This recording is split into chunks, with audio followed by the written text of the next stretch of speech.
रावण वो लंका का राजा था जो अपने अपार ज्ञान, शक्ति, तपस्या और अभिमान के कारण इतिहास में अमर हो गया। रावण का जन्म पुलस्त्य ऋषि के वंश में हुआ था। पुलस्त्य ब्रह्मा के मानस पुत्रों में से एक थे। पुलस्त्य के पुत्र थे विश्रवा ऋषि, जो अत्यंत ज्ञानी और तपस्वी थे। विश्रवा की दो पत्नियां थीं। पहली पत्नी इलविला से उनका पुत्र कुबेर हुआ, जो बाद में धन के देवता बने और लंका के राजा बने। विश्रवा की दूसरी पत्नी कैकेसी राक्षस कुल से थीं। वो राक्षस राज सुमाली की पुत्री थीं। सुमाली चाहता था कि उसका वंश फिर से स्वर्ग के समान गौरव प्राप्त करे, इसीलिए उसने अपनी पुत्री कैकेसी को आदेश दिया कि वो किसी महान तपस्वी से विवाह करे ताकि उनकी संतानें असाधारण शक्तिशाली हों। रावण का जन्म अत्यंत असामान्य था। कहा जाता है कि उसके जन्म के समय पूरी धरती कांप उठी, सूर्य की किरणें मध्यम पड़ गईं और आकाश में विचित्र बादल छा गए। जन्म के साथ ही उसमें असाधारण तेज और शक्ति का प्रभाव दिखने लगा। रावण, कुंभकर्ण और विभीषण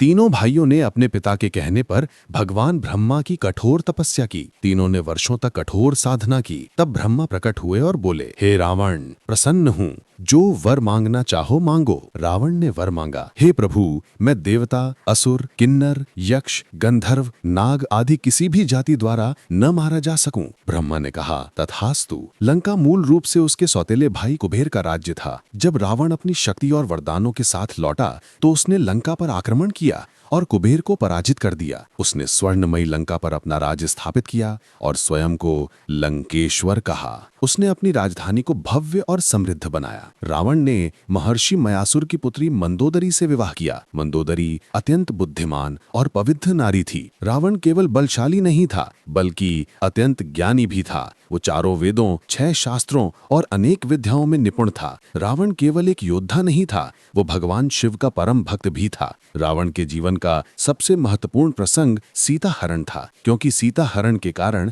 भगवान राम ने वानर सेना के साथ लंका पर चढ़ाई की और अंततः रावण का वध किया।